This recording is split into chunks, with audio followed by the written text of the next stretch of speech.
Steven n'aura tenu qu'un mois dans la peau de surveillant pénitentiaire. Pour vous, c'est terminé, Steven? Oui, l'administration et moi, c'est terminé. Il a vécu ce qu'on appelle dans le milieu un choc carcéral.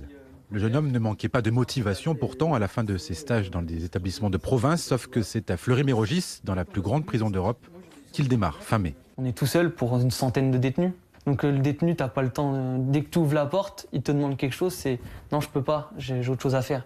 Et quand tu fais ça 80 fois, bah, les détenus, ils sont énervés, quoi. Et les collègues, c'est le pire parce qu'on est tellement sous pression que même les collègues te font des coups bas. Sans compter son salaire de moins de 1 500 € et la distance avec sa compagne, Steven craque et démissionne. Il vient de trouver un job de magasinier-livreur près de chez lui. Un cas de figure loin d'être isolé, nous confie ce syndicaliste. Thibaut Capel estime même que les départs dans l'administration pénitentiaire sont loin d'être terminés. C'est une attractivité globale, le salaire, les conditions de travail, et en plus de ça, vous faites un métier dangereux et non reconnu.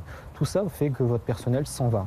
Et forcément, vous avez d'autres administrations qui, elles, vont en profiter. La police a lancé un recrutement de 4000 personnes. Est-ce donc pour toutes ces raisons que le recrutement dans la profession est devenu moins évident? La chancellerie ne nie pas un malaise actuel sans pour autant tirer la sonnette d'alarme. On rêve pas quand on est tout petit de devenir surveillant d'établissement pénitentiaire. Et on y travaille beaucoup justement pour démontrer qu'être surveillant de prison, c'est pas simplement un agent qui va ouvrir et fermer des portes.